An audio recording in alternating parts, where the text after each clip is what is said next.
You're not unhappy because life is hard. You're unhappy because you expected it to be easy. The Stoic doesn't demand happiness from the world. He creates it from within, not through comfort, but through clarity, not through indulgence, but through intention. You think freedom means doing what you want, but true freedom is needing less, wanting less, suffering less. The world changes, desires change, but your mind, that can be trained to be still, strong, and satisfied. Subscribe to our channel if you're ready to master your mind, and tell us, where are you watching from? Listen carefully. Every morning, you wake up with expectations. You expect the day to unfold smoothly. You expect people to behave reasonably. You expect your plans to work out. You expect fairness, justice, ease. This is your first mistake. Life owes you nothing. The universe doesn't care about your schedule. People will disappoint you. Plans will crumble. Injustice will prevail. This isn't pessimism. This is preparation. When you accept that difficulty is the default, ease becomes a gift. When you expect challenge, obstacles become opportunities. When you prepare for resistance, every small victory feels earned. But here's what most people don't understand. Acceptance isn't surrender, it's strategy. The weak man fights reality. He argues with traffic. He rages at rain. He demands that circumstances bend to his will. He exhausts himself battling what cannot be changed. The Stoic sees clearly. He accepts what is. Then he acts within what he can control. You cannot control the storm, but you can control your preparation. You cannot control other people's choices, but you can control your response. You cannot control outcomes, but you can control your effort. This is where happiness begins. Not in getting what you want, but in wanting what you already have. Not in avoiding difficulty, but in dancing with it. Consider the oak tree. It doesn't curse the wind. It bends without breaking. It grows stronger through resistance. The storm that could destroy it instead deepens its roots. You are not different. Every challenge you face is an invitation to grow stronger. Every setback is data for better decisions. Every disappointment is practice in resilience. Stop asking, why me? Start asking, what now? The moment you release your grip on how things should be, you free your hands to work with how things are. The moment you stop demanding ease, you discover strength you didn't know you possessed. Your ancestors survived famines, wars, plagues. They faced uncertainty without Google, without safety nets, without the luxury of choice you enjoy today. Their blood runs in your veins. Their resilience lives in your DNA. You are more capable than you realize, stronger than you believe, more adaptable than you know, but only if you stop treating difficulty as an enemy and start treating it as a teacher. The easy life is the empty life. Challenge gives meaning. Struggle creates character. Resistance builds strength. Look around you. Every person you admire overcame something. Every story worth telling includes conflict. Every achievement required overcoming obstacles. Your struggles are not punishments. They are privileges. The privilege of growth, the privilege of discovery, the privilege of becoming who you were meant to be. So stop waiting for life to get easier. It won't. And that's exactly why it's beautiful. Start expecting challenge. Prepare for resistance. Welcome difficulty as an old friend who comes bearing gifts. The gift of wisdom, the gift of strength, the gift of clarity about what truly matters. When you change your relationship with difficulty, you change your relationship with life itself. You stop being a victim of circumstances and become a student of existence. This is the first step on the Stoic path. Release the illusion that life should be easy. Embrace the reality that life is difficult, and discover that within that acceptance lies the seed of genuine happiness. Your thoughts are your life. Control them, and you control your experience. Most people live as prisoners of their own minds. They believe every thought that enters their consciousness. They follow every emotion that arises. They react to every impulse that surfaces. This is not living. This is being lived. The untrained mind is like a wild horse, powerful but dangerous. It will take you wherever it wants to go, not where you need to be. It will exhaust you with its constant movement. It will throw you off at the first sign of difficulty. But the trained mind is your greatest ally, your most reliable companion, your pathway to unshakable peace. Listen to me carefully. You are not your thoughts. You are the observer of your thoughts. You are not your emotions. You are the witness of your emotions. You are not your impulses. You are the one who chooses whether to follow them. This distinction changes everything. Right now, thoughts are flowing through your consciousness. Some are helpful, some are harmful, some are true, some are lies. Some serve you, some sabotage you. The weak person believes them all. The Stoic chooses which ones deserve attention. Every morning when I wake, I examine my thoughts like a general inspecting his troops. Which thoughts will serve me today? Which ones will hold me back? Which ones deserve my energy? Which ones should be dismissed immediately? Your mind produces thousands of thoughts each day. Most are repetitive, most are worthless, most are borrowed. From others, your parents, your culture, your fears, your past. But some thoughts are gold. They inspire action. They reveal truth. They point toward growth. They generate peace. Learn to separate the gold from the garbage. Here's what I've discovered through decades of inner work. Happiness is not about having positive thoughts all the time. It's about having the right relationship with all your thoughts. When a negative thought arises, don't fight it. Observe it. When anxiety appears, don't run from it. Study it. When anger surfaces, don't suppress it. Understand it. You are the sky. Your thoughts are the clouds. Clouds come and go. The sky remains unchanged. But here's what most people don't understand. You can influence which clouds appear. You can train your mind to generate thoughts that serve you. You can practice thinking patterns that create peace instead of chaos. How? Through discipline, through repetition, through conscious choice. Every time you choose a helpful thought over a harmful one, you strengthen that neural pathway. Every time you focus on what you can control instead of what you cannot, you build mental muscle. Every time you replace worry with action, you train your mind for joy. The mind is like a garden. Left unattended, weeds will grow, but with careful cultivation, it will produce exactly what you plant. Plant thoughts of gratitude, and you will harvest contentment. Plant thoughts of purpose, and you will harvest meaning. Plant thoughts of growth, and you will harvest strength. This requires daily practice, not occasional effort. Daily discipline. Begin each morning by choosing your thoughts deliberately.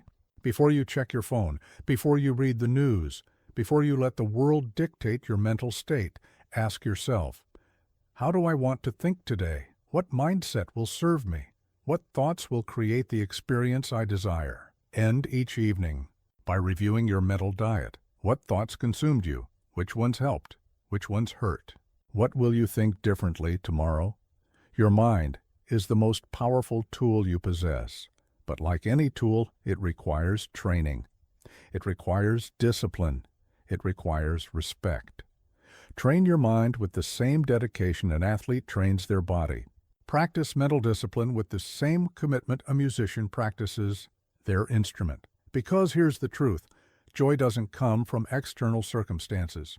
Joy comes from internal clarity, and internal clarity comes from a mind that has been trained to focus on what matters, ignore what doesn't, and choose thoughts that create the life you actually want to live. Freedom is not in having everything, it's in needing very little. You have been sold a lie, a beautiful, seductive lie that has imprisoned more souls than any chains ever could. The lie that more equals better, that accumulation equals satisfaction, that the next purchase, the next achievement, the next experience will finally fill the void inside you. This lie has made slaves of free people. It has turned abundance into anxiety. It has transformed the richest generation in human history into the most dissatisfied. But I will tell you the truth that emperors and paupers have discovered throughout the ages, the truth that sets you free not through addition, but through subtraction. Want less, and you will suffer less. Every desire you carry is a burden. Every craving you nurture is a chain. Every need you create is a master you must serve. Look at your life honestly. How much of your suffering comes from not having what you want? How much of your stress comes from protecting what you have? How much of your anxiety comes from fearing the loss of what you've accumulated? This is the mathematics of misery. The more you want, the more you have to lose. The more you have to lose, the more you have to fear. The more you have to fear, the less peace you can experience. But here's what most people don't understand. This isn't about becoming a monk. This isn't about rejecting all material goods. This is about changing your relationship with desire itself. The Stoic doesn't eliminate possessions. He eliminates attachment to possessions. He doesn't avoid pleasure. He avoids dependence on pleasure. He doesn't reject comfort. He rejects the need for comfort. There is a profound difference between enjoying something and needing something. Between appreciating something and being enslaved by something. When you need nothing, you can enjoy everything. When you're attached to nothing, you can appreciate anything. When you depend on nothing external, everything external becomes a gift rather than a requirement. Consider the wealthy man who cannot sleep because he fears losing his fortune. Then consider the poor man who sleeps peacefully because he has nothing to lose. Who is truly rich? Wealth is not about how much you have. Wealth is about how little you need. I have known emperors who were poor in spirit and slaves who were rich in contentment. I have seen people with vast possessions live in constant fear, and people with simple lives experience profound joy. The difference was not in their circumstances. The difference was in their desires. Start examining every want that arises in your consciousness. Ask yourself, is this desire serving me, or am I serving it? Is this craving creating peace, or is it creating agitation? Am I choosing this want, or is this want choosing me? Most of your desires are not even yours. They are borrowed from advertising, inherited from culture, imposed by society, learned from others who are equally lost. Strip away the borrowed desires. Question every craving. Challenge every need that isn't truly necessary for survival and flourishing. You will discover that you need far less than you think. You will realize that most of what you chase is illusion. You will understand that the richest life is often the simplest life. This doesn't mean living in poverty. This means living with clarity about what truly matters. This means distinguishing between wants and needs. This means finding satisfaction in what you already have rather than constantly seeking what you don't have. The moment you want less, you have more.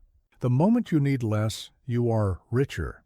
The moment you crave less, you are freer. This is the paradox of contentment. The less you demand from life, the more life gives you, not in material goods, but in peace, not in possessions, but in presence, not in accumulation, but in appreciation. Practice voluntary simplicity. Choose less over more. Select quality over quantity. Prefer depth over breadth. Your happiness is inversely related to your desires. Reduce the desires, increase the happiness. It's that simple. It's that difficult. It's that transformative. Nothing external can create lasting happiness. Stop chasing. Start turning inward. You are looking for treasure in empty caves. You are seeking water in the desert. You are hunting for what you already possess, searching for what has never left you, chasing what lives within your own chest. Every day, millions of people wake up and begin the same futile quest. They search for happiness in their careers. They hunt for fulfillment in relationships. They chase satisfaction in achievements. They seek peace in possessions. And every night, they go to bed disappointed, frustrated, empty, because they are looking for an internal experience in external places. Listen to me carefully. Happiness is not a destination you arrive at. It's not a prize you win. It's not a gift someone gives you. It's not a condition that occurs when everything aligns perfectly. In your external world, happiness is a choice you make, a discipline you practice, a skill you develop, a state you cultivate from within, regardless of what's happening around you. But here's what most people don't understand. You've been conditioned to believe the opposite. You've been taught that happiness comes from getting what you want, from achieving what you desire, from acquiring what you lack. This conditioning is the source of your suffering. You believe that when you get the promotion, then you'll be happy. When you find the relationship, then you'll be fulfilled. When you buy the house, then you'll be content. When you reach the goal, then you'll be satisfied. But what happens when you get those things?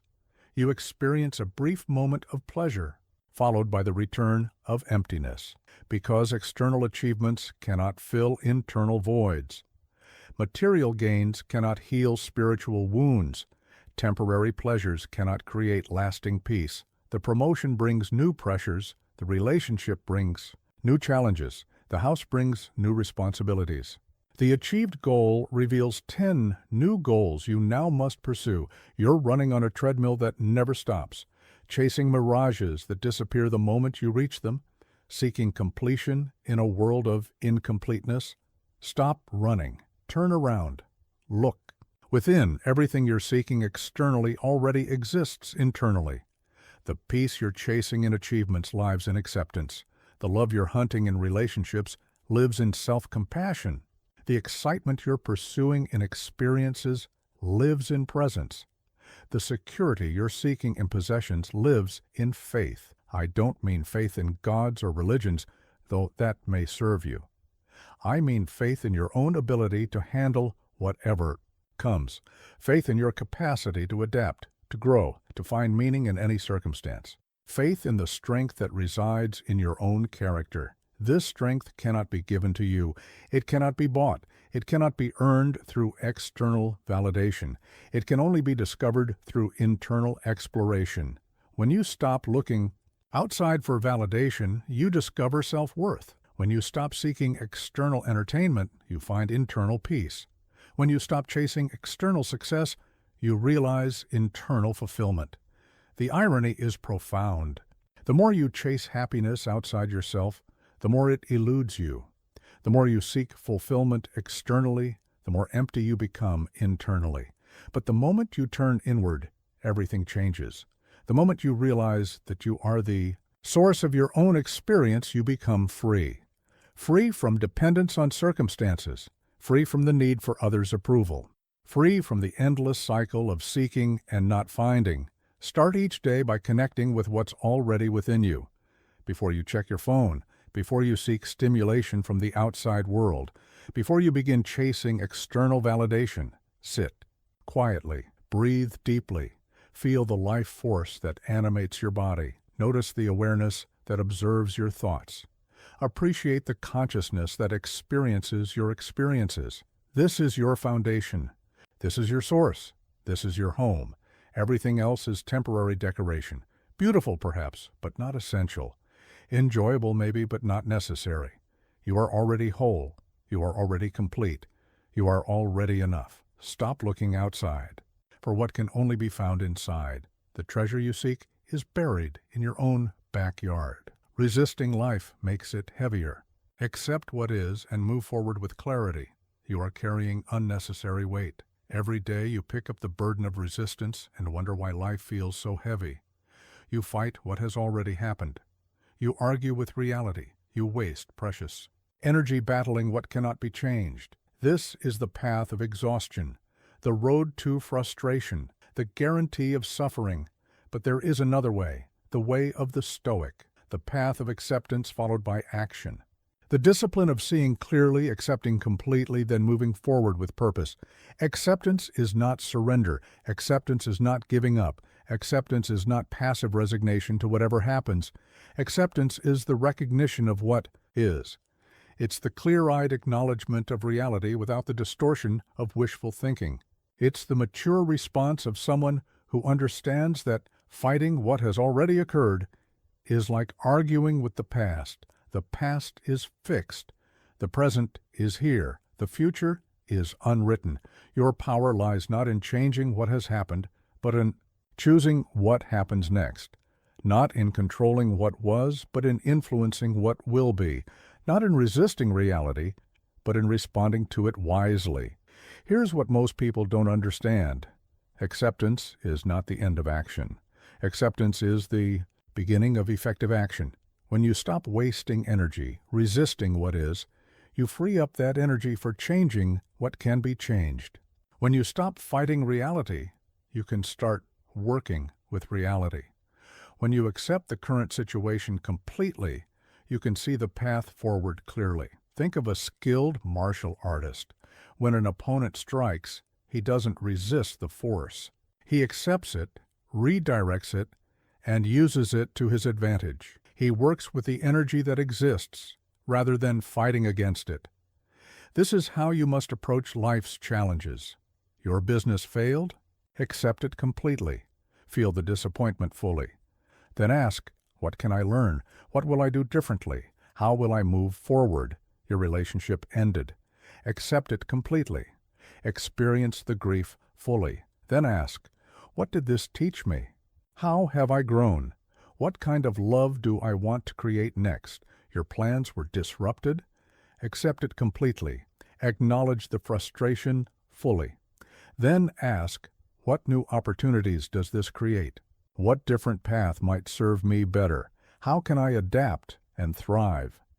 Acceptance doesn't mean you like what happened. It means you acknowledge what happened without adding the extra layer of resistance that multiplies suffering. Pain is inevitable. Suffering is optional. Pain comes from life's unavoidable difficulties. Suffering comes from our resistance to those difficulties. When you accept pain without resistance, it moves through you cleanly. When you resist pain, it gets stuck, amplified, and transformed into chronic suffering. Accept the divorce, then build a better life. Accept the job loss, then create better opportunities. Accept the illness, then focus on healing. Accept the setback, then plan the comeback. This is not positive thinking. This is clear thinking. This is not denying problems. This is solving problems. This is not avoiding reality. This is engaging with reality effectively. Most people get trapped in the space between what was and what could be. They live in the land of should have been and if only. They exhaust themselves wishing the past were different instead of making the future better. The Stoic lives in the present moment with full acceptance of what is and complete commitment to what can be. Start practicing this today. When something goes wrong, catch yourself before you begin the futile process of resistance. Take a breath. Accept what has happened completely. Feel whatever emotions arise without judgment. Then ask the only question that matters, what now? What can I control from this moment forward? What action can I take? What choice can I make? What step can I take toward the outcome I desire? Accept what was. Engage with what is. Create what will be. This is the formula for moving through life with grace instead of resistance, with power instead of frustration, with peace instead of constant struggle. You don't control people or events, but you control your response, and that's enough. Every morning you wake up believing you can control the world. You expect people to behave as you think they should. You demand that events unfold according to your plans. You insist that circumstances align with your preferences. By evening, you're frustrated, disappointed, angry, because the world refused to cooperate with your expectations. This is the daily tragedy of the untrained mind. The exhausting cycle of trying to control what cannot be controlled, while ignoring what can be controlled. Listen carefully. You cannot control other people's actions. You cannot control random events. You cannot control the weather, the economy, or the traffic. You cannot control aging, illness, or death. You cannot control the past or guarantee the future. But you can control something far more powerful, something that determines your entire experience of life, something that shapes your happiness, your peace, and your character. You can control your response to what people say, your response to what happens, your response to what you cannot change, your response to success and failure, your response to praise and criticism, your response to loss and gain. This is your domain. This is your kingdom. This is where you are. Truly sovereign, But here's what most people don't understand. Your response is not just your reaction. Your response is your choice, your interpretation, your decision about what something means and how you will let it affect you. The same event can destroy one person and strengthen another. The same criticism can devastate one soul and motivate another. The same setback can end one dream and birth another. The difference is not in what happens. The difference is in how they respond to what happens. You have been reacting automatically your entire life. Someone insults you, you get angry. Something goes wrong, you get frustrated. People disappoint. You get hurt. Plans fail, you get discouraged. These are not natural laws. These are learned patterns, and what has been learned can be unlearned. What has been programmed can be reprogrammed. Start paying attention to the space between stimulus and response, the moment between what happens and how you react. This space is where your freedom lives. This gap is where your power resides. In that space, you can choose. You can pause. You can breathe. You can ask yourself, how do I want to respond to this? What response will serve me? What reaction will create the outcome I desire? Someone cuts. You often traffic. In the space between their action and your reaction, you can choose anger or acceptance. You can choose road rage or inner peace. You can choose to let a stranger's behavior ruin your day or preserve your calm. Your boss criticizes your work. In the space between their words and your response, you can choose defensiveness or curiosity. You can choose to take it personally or professionally. You can choose to learn from feedback or dismiss it entirely. Your plans fall through. In the space between the disappointment and your reaction, you can choose despair or adaptation. You can choose to see failure or opportunity. You can choose to give up or pivot. This is not about suppressing emotions. This is about choosing your emotions consciously rather than being chosen by them unconsciously. Feel the anger, but don't act from it. Experience the disappointment, but don't be defined by it. Acknowledge the hurt, but don't multiply it with resentment. You are not a leaf blown by every wind. You're not a puppet controlled by external circumstances. You're a conscious being with the power to choose your response to whatever life presents. Master your reactions, and you master your life. Control your responses, and you control your experience. Own your choices, and you own your destiny. The world will always remain largely outside your control. But your inner world, your thoughts, your emotions, your responses, that is entirely within your domain.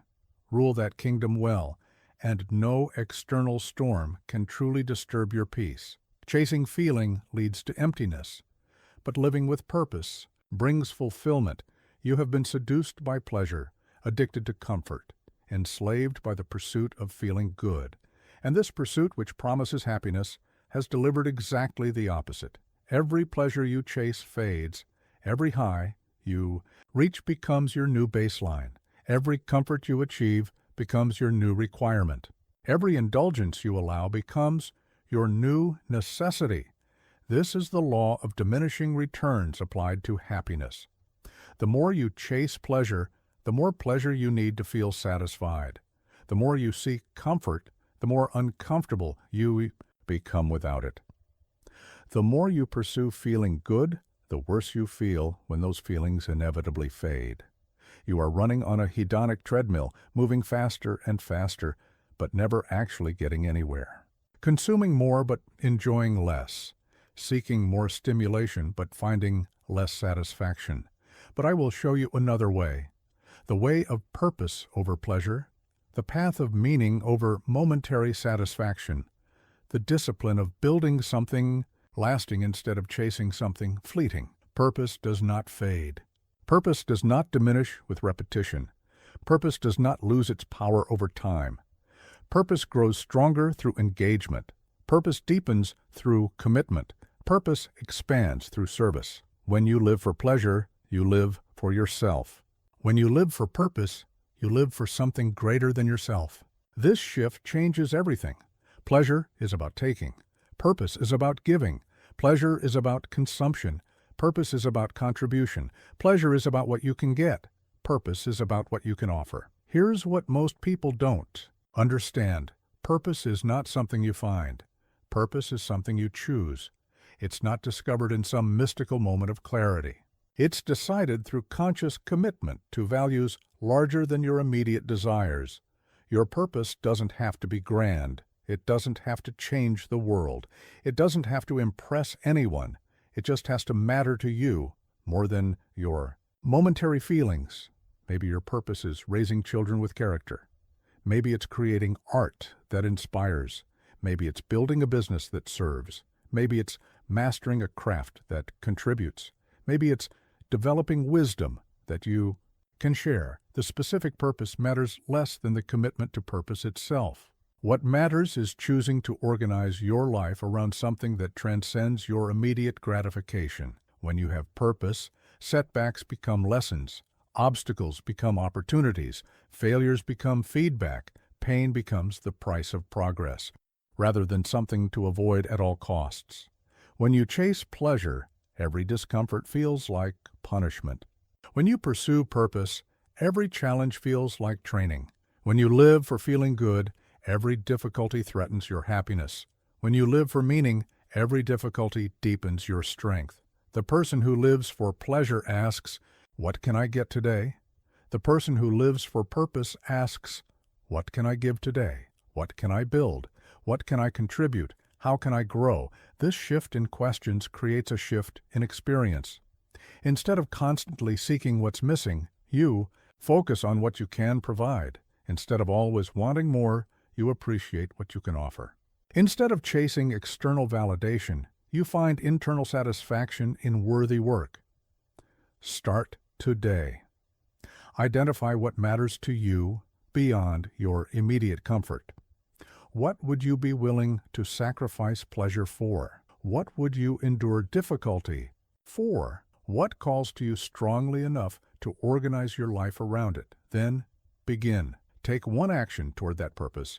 Make one choice that serves it. Take one step that honors it. Not because it feels good, not because it's easy, not because it guarantees success, but because it's meaningful, because it's worthy, because it connects you to something larger than your temporary desires. Pleasure is a visitor. Purpose is a resident. Pleasure comes and goes. Purpose stays and grows. Build your life on what remains, not on what fades. Choose meaning over feeling. Select purpose over pleasure. This is how you create a life of lasting fulfillment instead of temporary satisfaction. Seek stillness through struggle. Hardship sharpens joy when chosen with intent. You have been taught to avoid discomfort at all costs, to seek ease in every situation, to eliminate struggle from your life, to choose the path of least resistance whenever possible. This teaching has made you weak, fragile, dependent on circumstances being perfect for you to feel good, unable to handle the inevitable difficulties that life presents to every human being. But I will teach you the opposite, the way of voluntary discomfort, the practice of choosing struggle when you could choose ease, the discipline of deliberately placing yourself in challenging situations to build strength you'll need when challenges choose you. This is not masochism. This is not punishment. This is preparation. This is training for the inevitable storms of life. This is building resilience while you have the luxury of choice. Consider the athlete who trains harder than the competition will ever demand. Consider the soldier who practices in conditions worse than any battle will present. Consider the musician who rehearses passages more difficult than any performance will require. They choose temporary discomfort to avoid future failure. They embrace voluntary struggle to prevent involuntary suffering. They seek out challenges to build strength for when challenges seek them out. You must approach life with the same strategic thinking. Take a cold shower when you could take a warm one. Walk when you could drive. Fast when you could feast. Sit in silence when you could seek entertainment. Choose the harder path when the easier one beckons, not because you enjoy suffering, but because you understand that voluntary discomfort builds involuntary resilience. Here's what most people don't understand. Comfort is a drug. The more you consume, the more you need.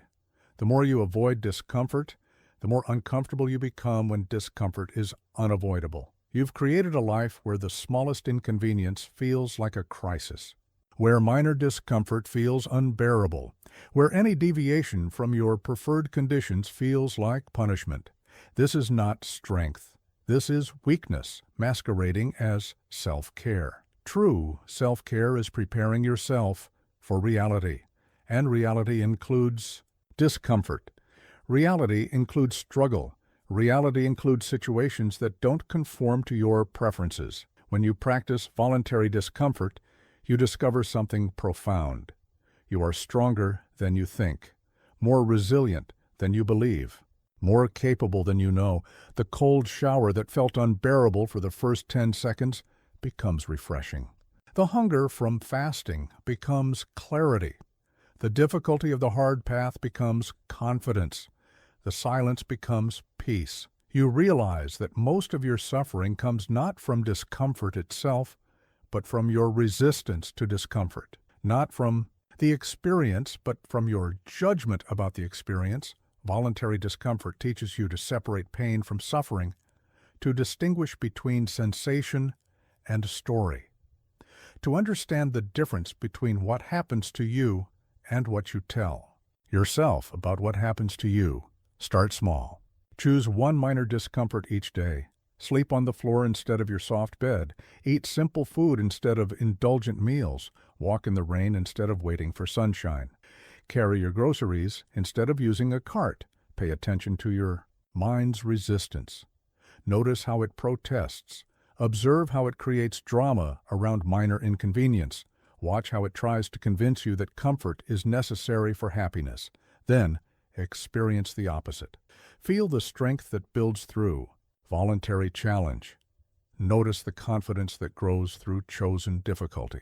Discover the peace that emerges when you stop fearing discomfort. This is not about becoming uncomfortable for its own sake. This is about becoming comfortable with discomfort. This is about building anti-fragility, the quality that makes you stronger through stress rather than weaker. When involuntary discomfort comes, and it will come, you'll be ready. When life presents you with unavoidable challenges, you'll have practiced. When circumstances force you out of your comfort zone, you'll feel at home. The person who has never practiced discomfort breaks when life gets difficult. The person who has trained in voluntary struggle bends without breaking, adapts without complaining, and finds opportunity in every obstacle. Choose your discomfort before discomfort chooses you. Embrace voluntary struggle before involuntary suffering finds you. This is how you build unshakable strength in a comfortable world. Look inward. The more you compare, the more you suffer. You are running a race that has no finish line. Competing in a game that has no winner. Measuring yourself against standards that constantly change and opponents who multiply endlessly. This is the trap of comparison, the poison of perpetual measurement, the guarantee of dissatisfaction disguised as motivation. Every moment you spend comparing yourself to others is a moment stolen from improving yourself. Every second you waste measuring your progress against someone else's highlight reel is a second you could spend creating your own meaningful journey. Comparison is the thief of joy. It transforms gratitude into resentment. It turns abundance into scarcity. It makes your victories feel like defeats and your progress feel like failure. But here's what most people don't understand. The comparison trap is entirely self-imposed. No one forces you to measure your Chapter 1 against someone else's Chapter 20. No one demands that you compare your behind-the-scenes reality to another person's carefully curated public image. You choose to make these comparisons, and you can choose to stop. Consider the absurdity of comparison. You compare your weaknesses to others' strengths, your private struggles to others' public successes, your beginning to others' middle, your reality to others' illusions. You see their promotion, but not their sacrifice, their success, but not their failures, their confidence, but not their insecurity, their achievement, but not their cost. You are comparing edited highlights to unedited reality, curated moments to authentic experience, performance to truth. This comparison is not just unfair, it's impossible. You cannot accurately judge another person's life because you only see what they choose to show you. You cannot fairly measure your progress against theirs because you don't know their starting point, their advantages, their struggles, or their sacrifices. But even if you could see everything, comparison would still be pointless because you are not running their race, you are not living their life, you are not facing their challenges or pursuing their goals.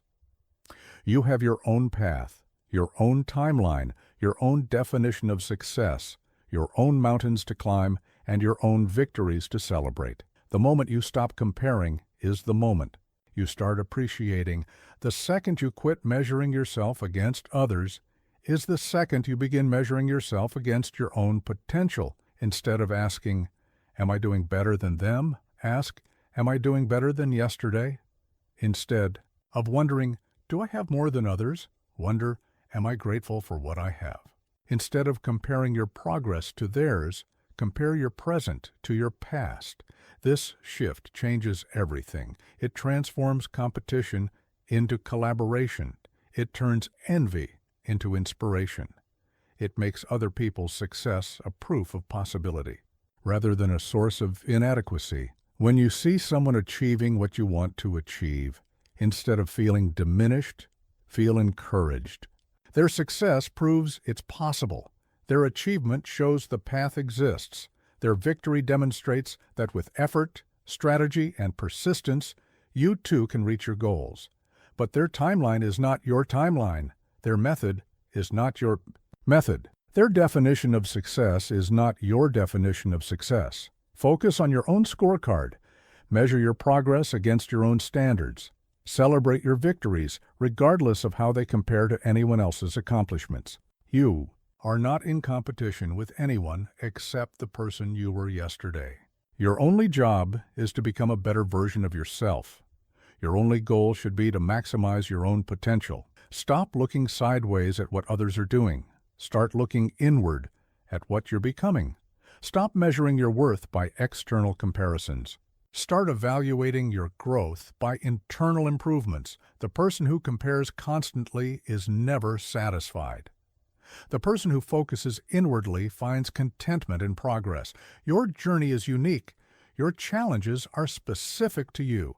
Your victories belong to you alone. Run your own race. Set your own pace. Define your own finish line.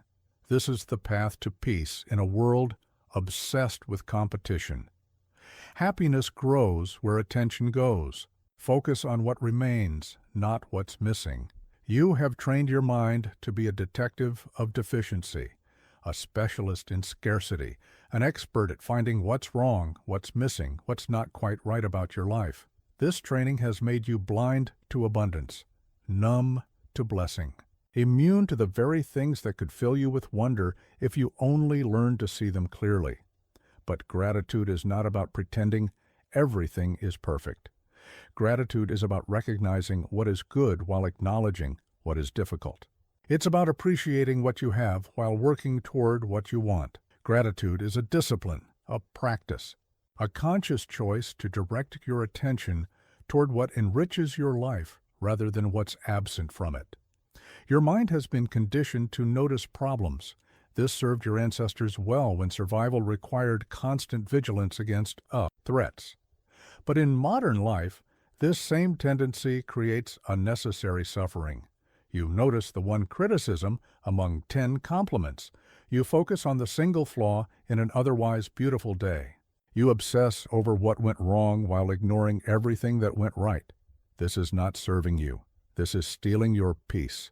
This is robbing you of the very happiness that exists in your current circumstances. Here's what most people don't understand. Happiness is not about having perfect circumstances. Happiness is about appreciating imperfect circumstances perfectly. You have clean water. Most of human history had to worry about this daily. You have food available whenever you want it. Most of your ancestors couldn't take this for granted. You have shelter from the elements. You have access to information. You have freedom to choose your path. But you take these miracles for granted because they're common. You overlook these blessings because they're constant. You ignore these gifts because they're expected. Start practicing gratitude like you practice any other skill, with intention, with consistency, with commitment to improvement over time. Each morning, before you check your phone, identify 3 things you're grateful for, not the same 3. Things every day, 3 specific things that exist in your life right now. Your health, however imperfect, your relationships, however challenging, your opportunities, however limited they may seem, your experiences, however ordinary they appear. Don't. Just think about these things, feel them, appreciate them. Let the reality of their presence touch you emotionally, not just intellectually. Each evening, review your day for moments of grace, times when things went well, people who showed kindness, experiences that brought joy, challenges that brought growth. Write them down, speak them aloud, share them with others. Make gratitude tangible, not just theoretical. But here's the deeper practice. Find gratitude in difficulty. Appreciate the lessons in loss. Value the strength that comes from struggle. Honor the growth that emerges from challenge. When something goes wrong after you've felt the disappointment fully, ask yourself, what can I be grateful for in this situation? What am I learning? How am I growing? What opportunity is this creating? This is not positive thinking. This is realistic thinking. This is seeing the full picture instead of just the painful parts. Every setback teaches resilience. Every loss deepens appreciation for what remains. Every challenge reveals strength you didn't know you possessed. Your worst days often become your best stories. Your biggest failures often lead to your greatest successes. Your deepest pain often opens space for your greatest joy. Gratitude is not about denying problems. Gratitude is about maintaining perspective while solving problems. It's about appreciating what's working while fixing what's broken. When you practice gratitude consistently, you rewire your brain to notice abundance instead of scarcity. You train your attention to find beauty instead of flaws. You develop the habit of appreciation instead of complaint. This changes everything. Your relationships improve because you notice what people do right instead of what they do wrong. Your satisfaction increases because you appreciate what you have instead of obsessing over what you lack. Gratitude is not a feeling you wait for. Gratitude is a discipline you practice until it becomes your natural way of seeing the world. Let go of what others think. Their words are not your truth. You have given strangers the power to determine your worth. You have allowed other people's opinions to dictate your mood. You have made your happiness dependent on the approval of people who may not even know your name. This is slavery disguised as social life. Bondage masquerading as belonging. Weakness pretending to be wisdom. Every time you soar when praised, you set yourself up to crash when criticized. Every time you let compliments inflate your ego, you guarantee that insults will deflate your spirit. Every time you seek validation from others, you surrender your power to create validation from within. But here's what most people don't understand. Praise and criticism are equally dangerous to your peace of mind. Both make you dependent on external judgment. Both steal your center. Both pull you away from your own inner compass. The person who needs praise is as enslaved as the person who fears criticism.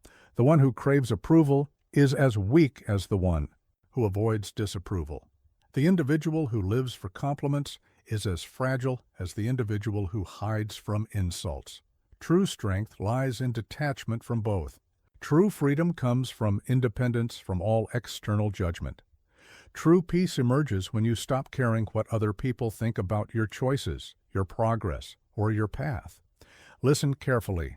Other people's opinions of you are not facts about you. They are facts about them.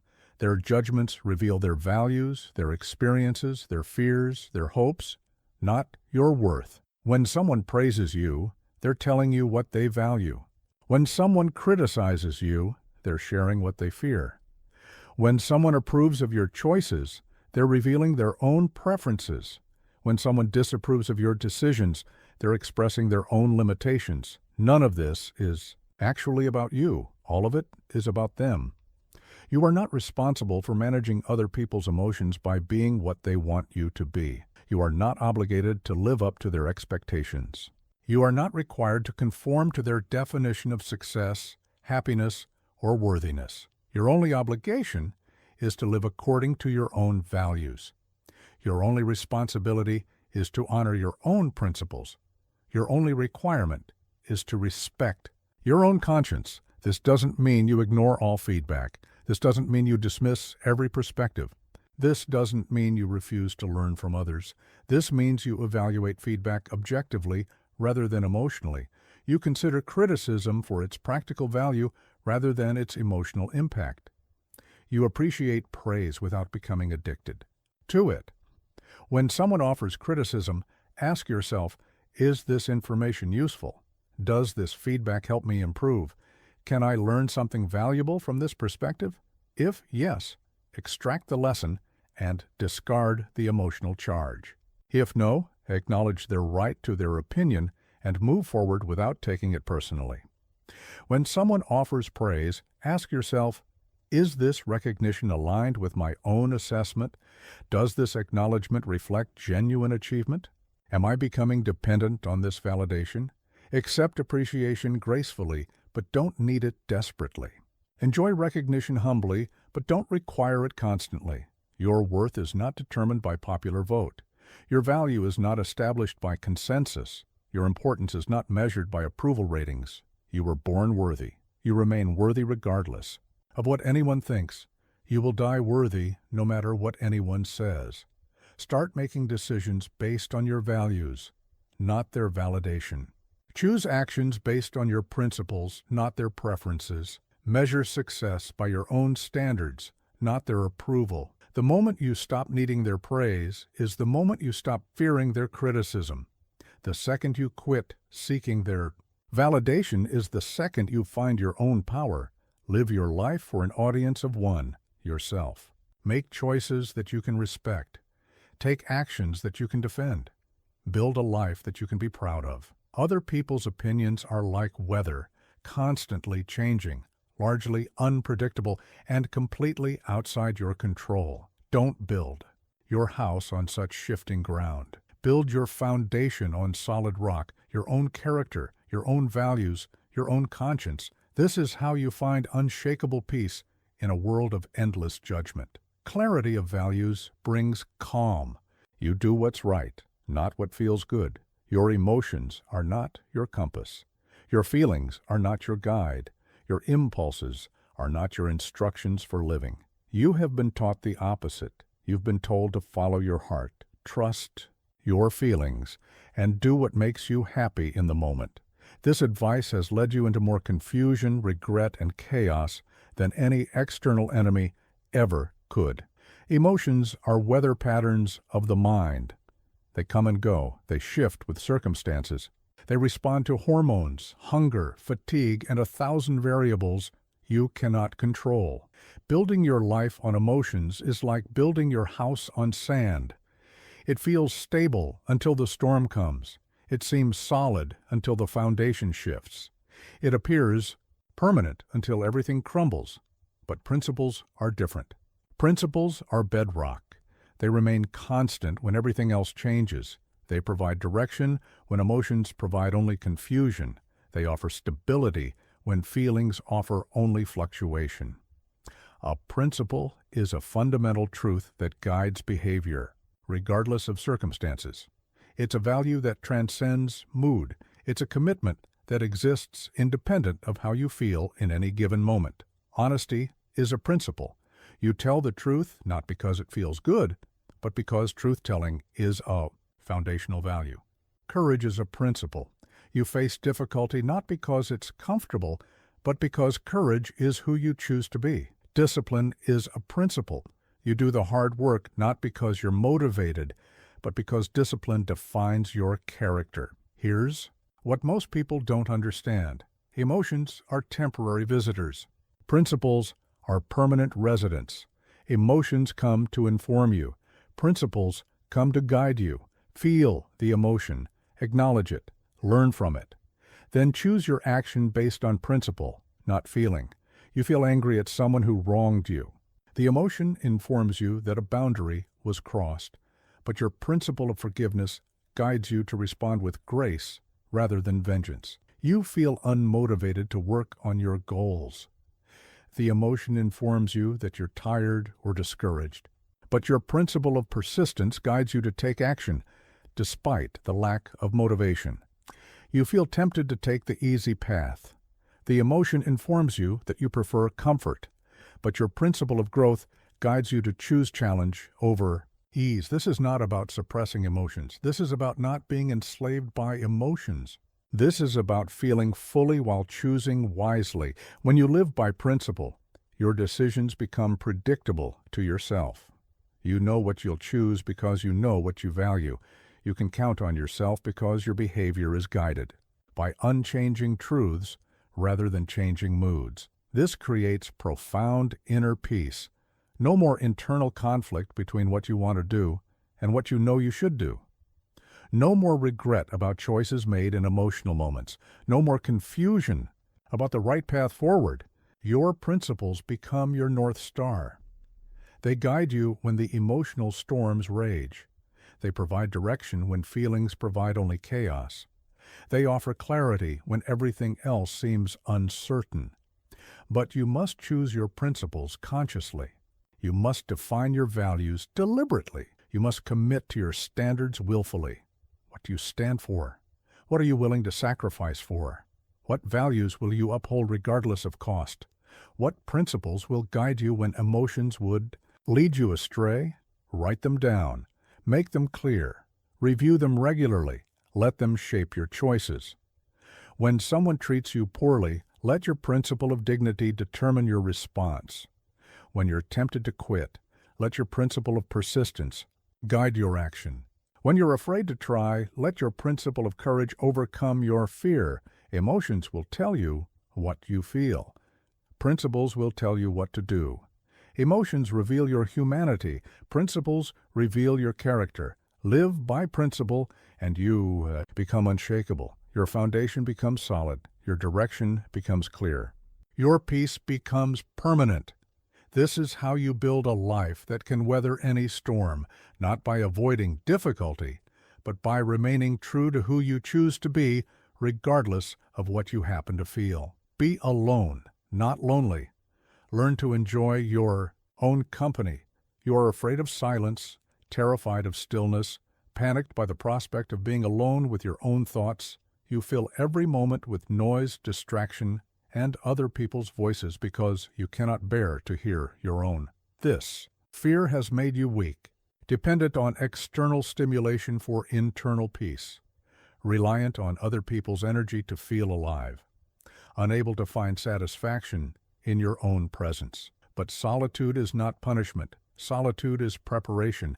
It's not isolation from the world. It's connection with yourself. It's not loneliness. It's self-discovery.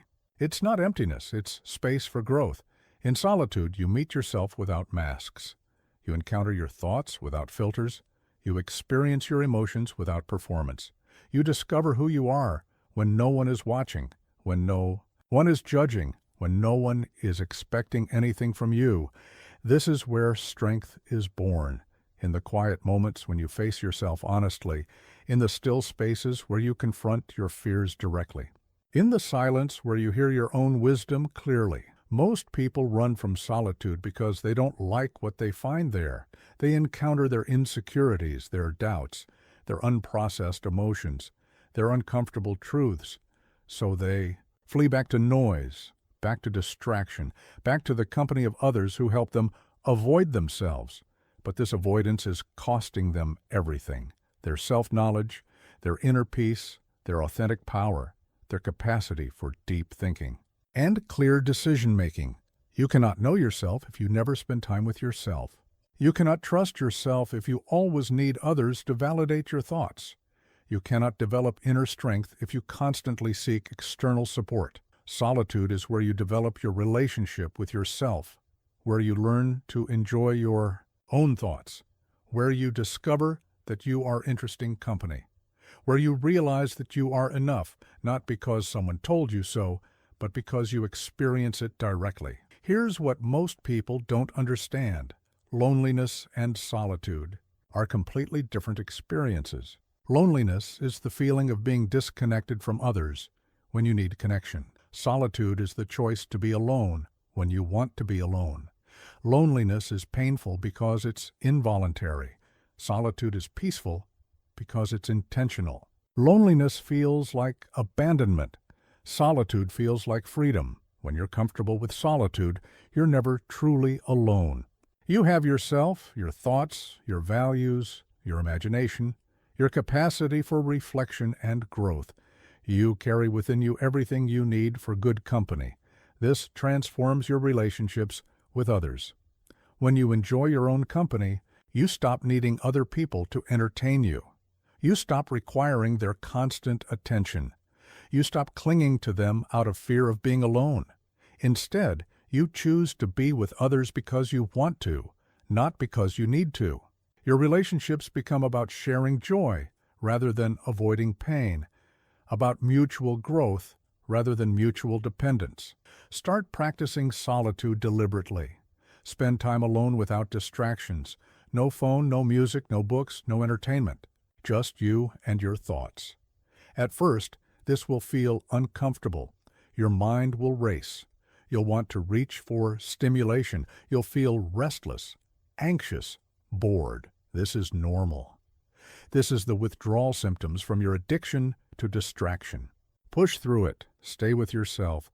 Breathe with your discomfort. Sit with your thoughts. Let your mind wander without trying to control it. Gradually, you'll notice something beautiful happening. The mental chatter will slow down. The anxiety will subside.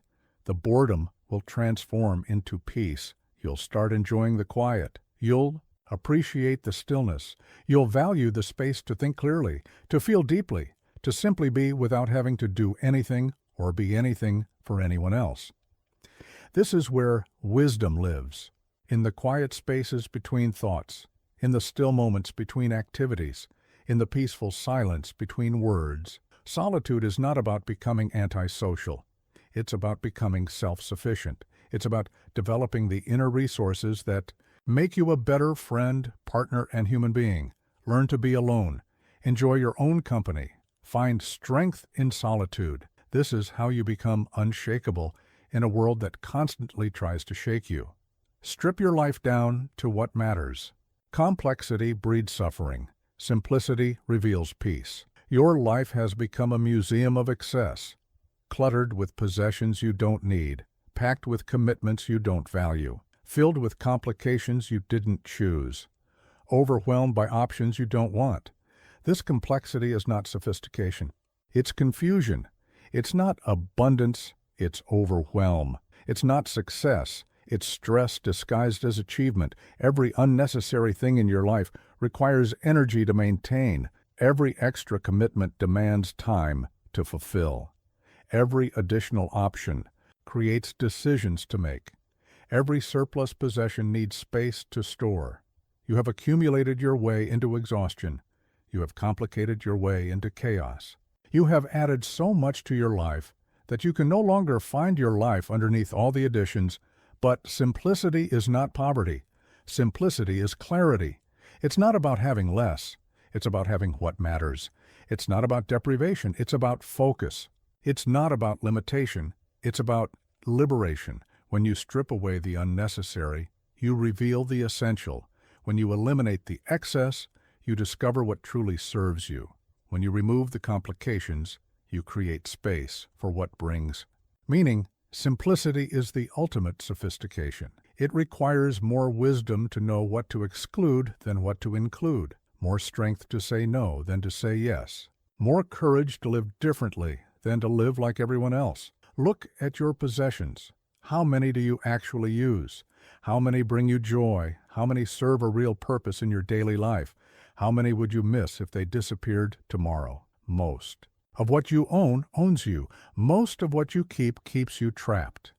Most of what you maintain maintains your stress rather than your happiness. Start subtracting. Remove what doesn't serve you. Eliminate what doesn't add value. Release what doesn't bring joy. Look at your commitments. How many align with your values? How many move you toward your goals? How many energize you rather than drain you? How many would you choose again if you were starting fresh today? You have said yes to so many things that you have no energy left for the things that matter most. You have filled your calendar so completely that you have no time for spontaneity, reflection, or rest. Start declining. Say no to requests that don't serve your priorities. Refuse invitations that don't align with your values. Eliminate obligations that don't contribute to your growth. Look at your thoughts. How many are necessary? How many are helpful? How many serve your peace rather than your anxiety? How many move you forward rather than hold you back? Your mind has become cluttered with worries about things you cannot control, regrets about things you cannot change, and fears about things that may never happen. Start simplifying your mental diet. Focus on what you can influence. Release what you cannot control. Think about what serves you and dismiss what doesn't. Here's what most people don't understand. Simplicity is not about less for the sake of less. Simplicity is about creating space for more of what matters, more peace, more focus, more presence, more joy. When you have fewer possessions, you appreciate each one more deeply. When you have fewer commitments, you can fulfill each one more completely. When you have fewer worries, you can address each concern more effectively. Simplicity reveals the beauty that complexity obscures. It creates the space that chaos consumes. It provides the clarity that overwhelm destroys. Choose one area of your life to simplify this week. Your closet, your schedule, your digital life, your relationships, your goals. Remove what doesn't serve you. Keep what brings value. Organize what remains. Appreciate what you've chosen to retain. Notice how this makes you feel. More peaceful, more focused, more present, more grateful. This is the gift of simplicity. Not the absence of things, but the presence of what matters. Not empty space, but space filled with intention. Not less life, but more life in less complexity. Simplicity is not about having a perfect life. Simplicity is about having a clear life, a focused life, a life where you can see what matters because you've removed what doesn't. Strip away the excess. Embrace the essential. Choose simplicity over chaos. This is how you find peace in a complicated world. Happiness expands when ego dissolves. Serve, contribute, connect beyond self. You have been trapped in the prison of self-focus. Every thought circles back to your needs. Every decision centers on your wants. Every plan revolves around your benefit. Every concern relates to your problems. This self-obsession has made you smaller, not larger, weaker, not stronger, more anxious, not more peaceful. Because the self that focuses only on itself shrinks under the weight of its own attention. But when you serve something greater than yourself, you discover something profound. You become more than yourself. Your capacity expands. Your perspective broadens. Your peace deepens. Service is not sacrifice. Service is expansion. It's not about losing yourself. It's about finding a larger version of yourself. It's not about diminishing your importance. It's about discovering your true importance. When you contribute to something beyond your immediate self-interest, you tap into a source of meaning that self-focus can never provide. You access a wellspring of satisfaction that self-serving actions can never reach. Think about the moments in your life when you felt most alive, most fulfilled, most genuinely happy. Were you focused on getting something for yourself? Or were you focused on giving something to others? The deepest joy comes not from acquiring, but from contributing, not from achieving personal success, but from enabling others' success, not from being served, but from serving. This is not about martyrdom. This is not about self-denial. This is not about neglecting your own needs or abandoning your own goals. This is about understanding that your own fulfillment is intimately connected to your contribution to others' fulfillment. Your own growth is enhanced by your support of others' growth. Your own happiness is multiplied when you help create others' happiness. But here's what most people don't understand. You don't have to save the world to serve something greater than yourself. You don't need to start a charity or dedicate your life to humanitarian causes, though you can if that calls to you. You can serve your family by being present and supportive. You can serve your community by being a good neighbor. You can serve your workplace by doing excellent work. You can serve your friends by being loyal and honest. You can serve future generations by taking care of the environment. You can serve humanity by developing your talents and sharing them. You can serve truth by speaking honestly. You can serve beauty by creating something meaningful. The key is to shift your focus from what you can get to what you can give, from what you can take to what you can contribute, from how others can serve you to how you can serve others. This shift changes everything. Your problems become smaller because your purpose becomes larger. Your worries diminish because your focus expands beyond yourself. Your anxiety decreases because your attention turns outward instead of inward.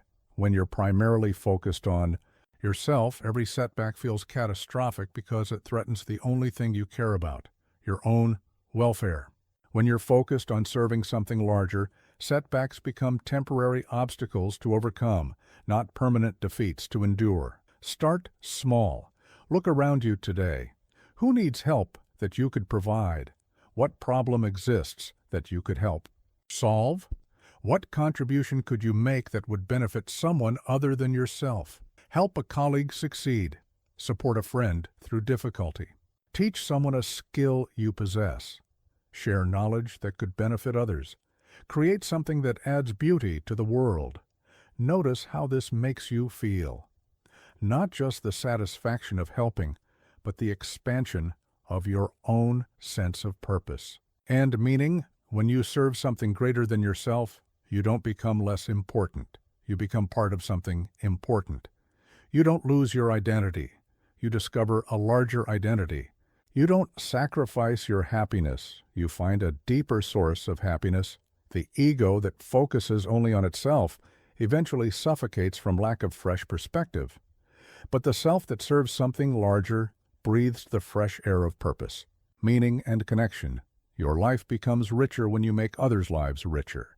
Your joy becomes deeper when you contribute to others' joy. Your peace becomes more stable when you help create peace for others. Serve something greater than yourself, not because you should, but because when you do, you become greater than you. Imagined possible.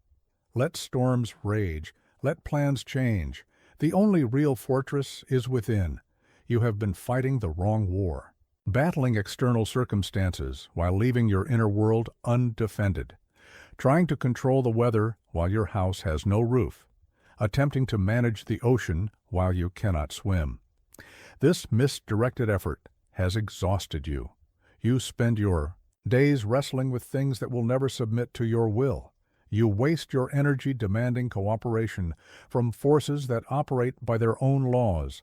You exhaust yourself trying to control what cannot be controlled while neglecting what can be controlled. The external world will always be chaotic. People will always be unpredictable. Events will always unfold in ways you didn't expect.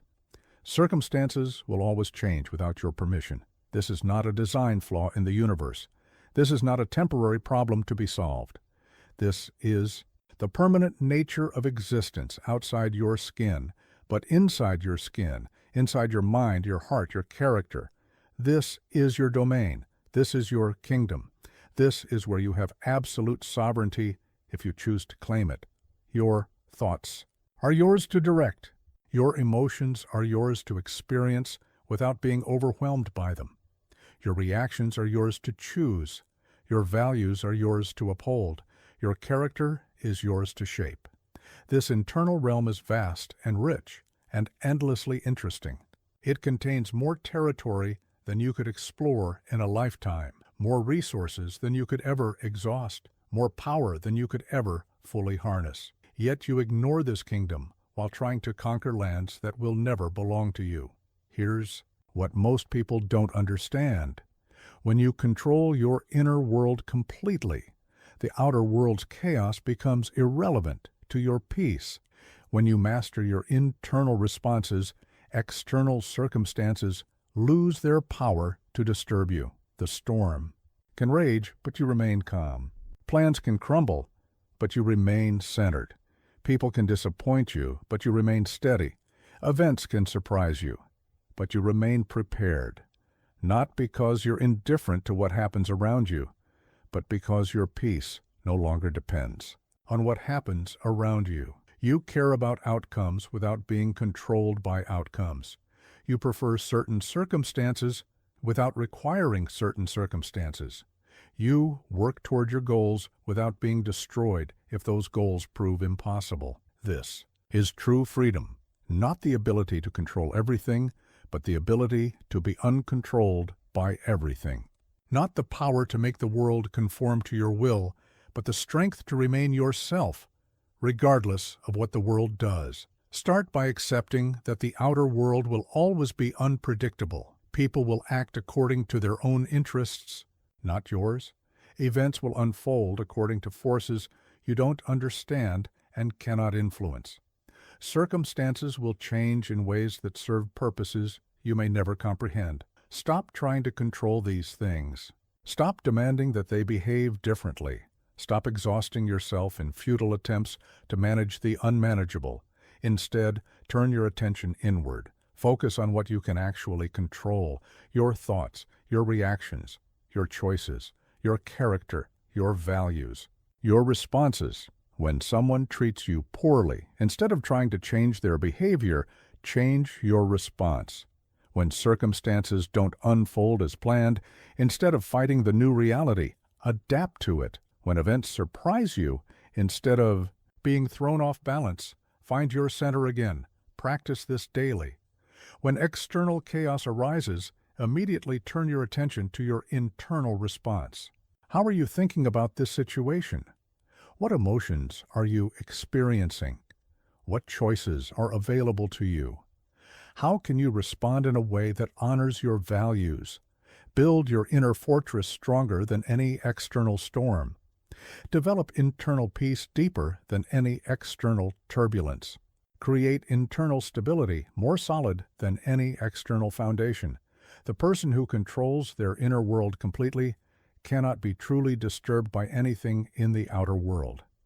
They may be inconvenienced, but not devastated. They may be challenged, but not broken. They may be surprised, but not shaken. Let the storms rage outside. Let plans change without notice. Let people behave unpredictably. Let events unfold in unexpected ways. You have more important work to do. You have an inner world to govern. You have a character to build. You have a mind to train.